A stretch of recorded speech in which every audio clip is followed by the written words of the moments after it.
Hello friends, कहानी time में आपका स्वागत है। यहाँ आपको हॉरर्स, थ्रिलर्स एंड सस्पेंसिव तथा और भी भिन्न किस्म की कहानी सुनने को मिलेंगे। हॉरर स्टोरी में अक्सर जादू टोना, तंत्र मंत्र, ब्लैक मैजिक जैसे चीज़ों के उल्लेख रहता है। लेखक बस अपनी कहानी में प्लॉट बनाने के खातिर में ये सब बातों का उल्लेख करते हैं। हमारे चैनल किसी भी तरह के अंधविश्वासी कार्यक्रम को प्रोत्साहित नहीं करता है। हमारे श्रोताओं से अनुरोध है कि वो अपने मनोरंजन के खातिर कहानी सुने और कहानी का लुत्फ उठाए। आज का हमारा कहानी अंधेरी, लेखक भूषण पटेल। मेरा नाम प्रकाश है। पेशे से मैं एक वकील हूँ। मुझे अजीब अजीब चीज़ों को जानने की हमेशा से उत्सुकता रहती है। अलग ठिकानों पर जाकर उनकी तस्वीरें कैद करना मुझे अच्छा लगता है। मैं कहीं भी अकेले ही जाना पसंद करता हूँ। बरसात के दिनों में मुझे पहाड़ों और जंगलों से बनी सुंदर जगहों पर जाना और तस्वीरें कैद करना अच्छा लगता है। इसलिए इस बार मैंने रंदार टूरिस्ट डेस्टिनेशन जाने का सोचा और निकल पड़ा अपने कैमरा के संग। घने पहाड़ों और जंगलों से घिरा बीच से एक नदी बहती। इतना सुंदर वातावरण, ताज़ी हवाएं, सुकून, सब कुछ था वहाँ। मेरे प्रिय कैमरा के लिए भी बहुत सारे फोटोज भी थे वहाँ पर। होटल में सामान रखकर खाना खाकर निकल पड़ा अपने कैमरा के संग उस जगह पर जहाँ मैं पहली बार गया था, जहाँ ज़्यादा टूरिस्ट घूमते। उसके उल्टा मैं अकेले ही कहीं जाना पसंद करता हूँ।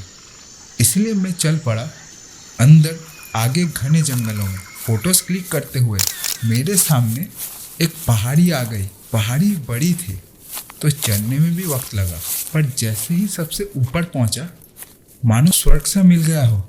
इतना अच्छा नज़ारा मैंने आज तक नहीं देखा था, पर मेरे सिवा वहाँ कोई और नहीं था। मैं फिर तस्वीरें क्लिक करने लगा।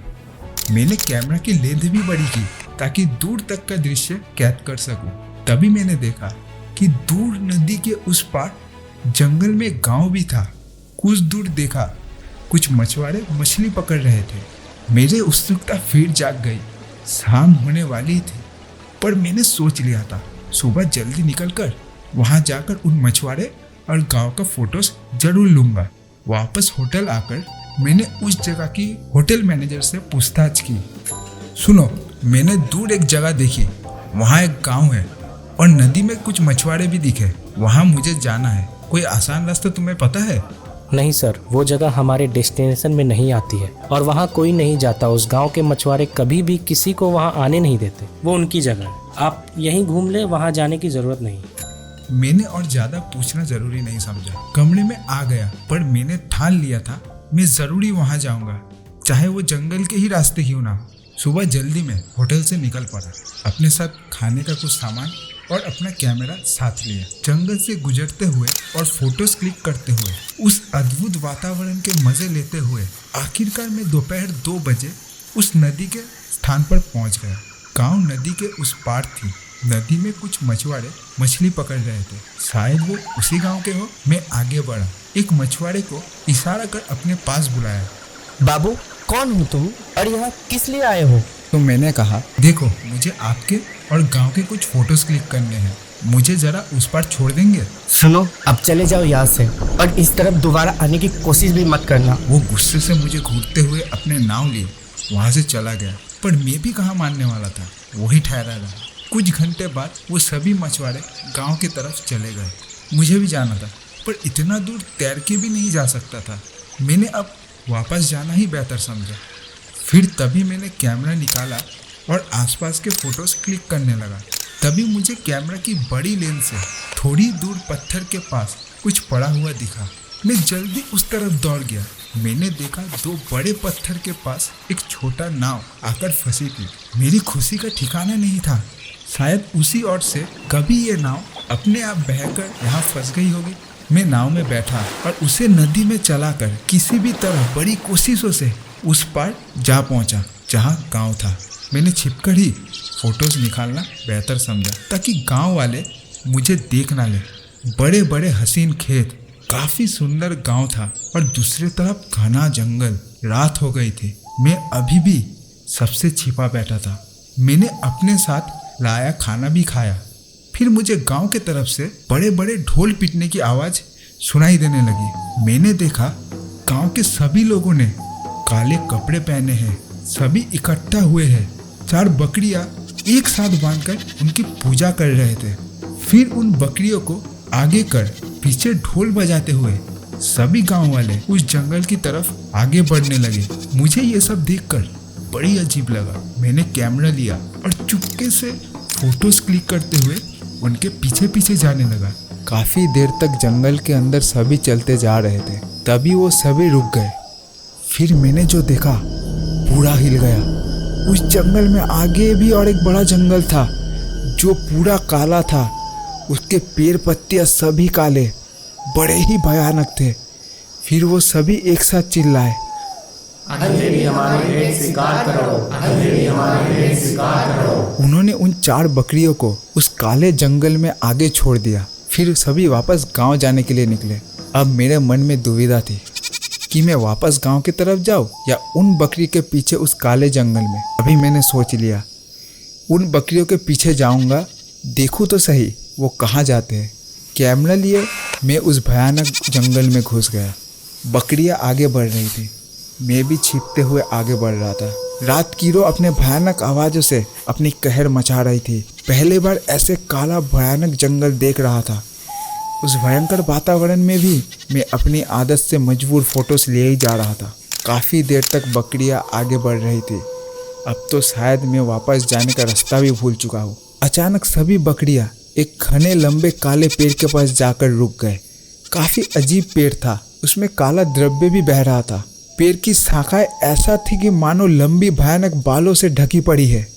बकरियां शांत खड़ी थी। अजीब सा भयानक सन्नाटा पसरा हुआ था। तभी उस पेड़ से आकर कुछ साए जैसे उन बकरियों के पास गिरा। ये देख के मैं दहल गया। एक बकरियां अचानक छटपटाने लगी। मुझे उस तरफ से ज़्यादा कुछ नहीं दिखाई दे रहा था। मैं पत्तियां हटाकर बाहर निकला और उन बकरियों के पास गया। मैंने जो देखा उसे देख के मैं थर-थर काँपने लगा। मेरा दिल जोर से धड़कने लगा, मानो अभी मेरा छाती चीरकर बाहर आ जाएगा। सामने एक बकरी को किसी साये ने बुरी तरह से जकड़ लिया था। वो साया उस बकरी की गर्दन से खून चूस रहा था। तभी उस साये ने बकरी के अंदर गड़ाए अपने भयंकर नुकीले दांत बाहर निकाले। अब वो मेरा तरफ देखने लगा।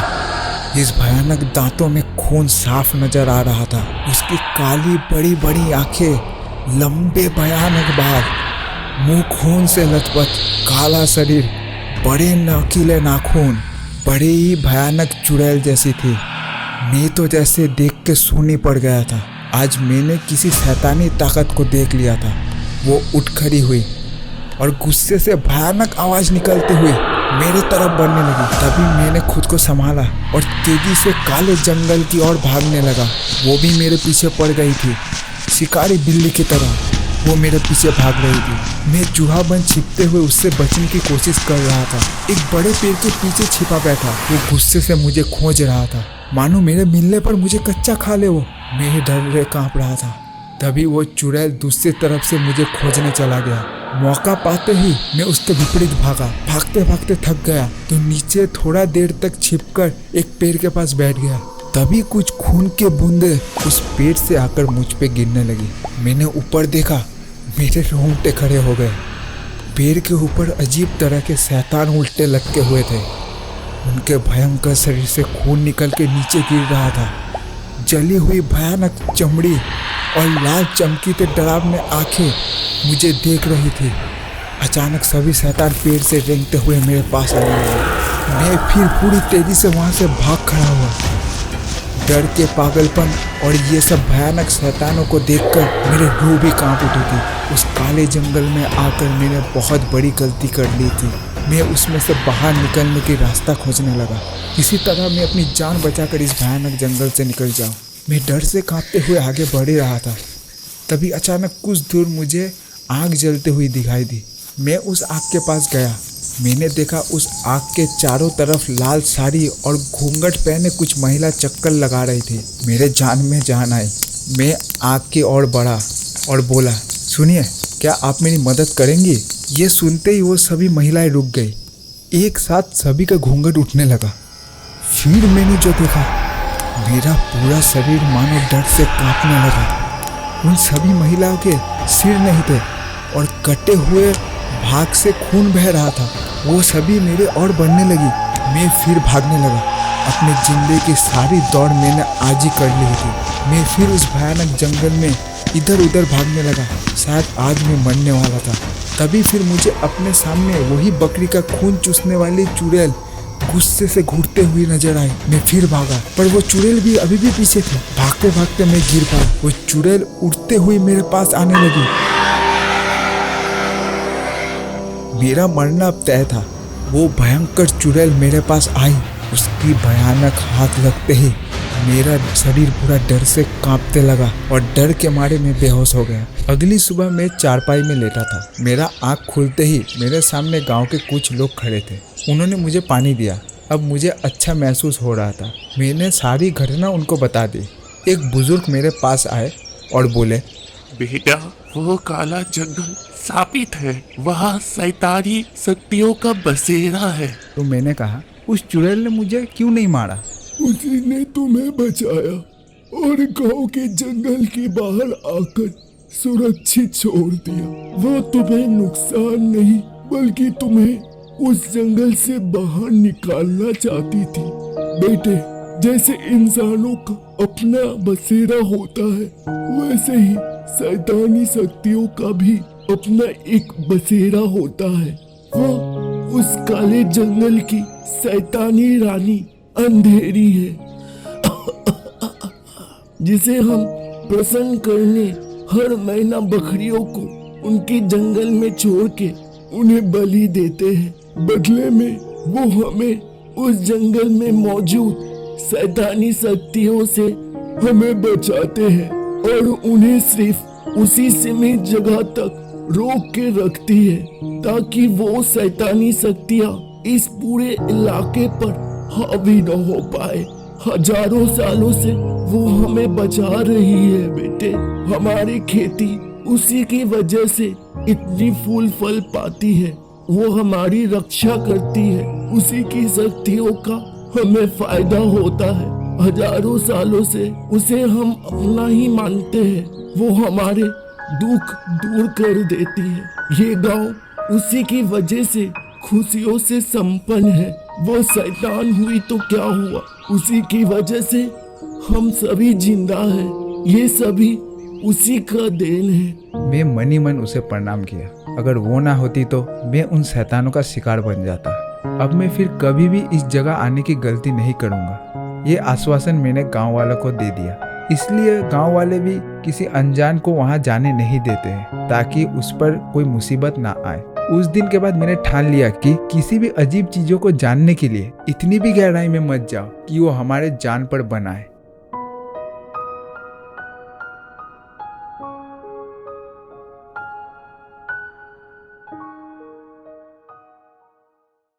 अगर हमारी कहानी आपको अच्छी लगी हो तो प्लीज़ सब्सक्राइब कीजिए और नीचे दिए गए बेल आइकन को प्रेस कर दीजिए। और हाँ, लाइक, शेयर एंड कमेंट करना मत भूलिएगा।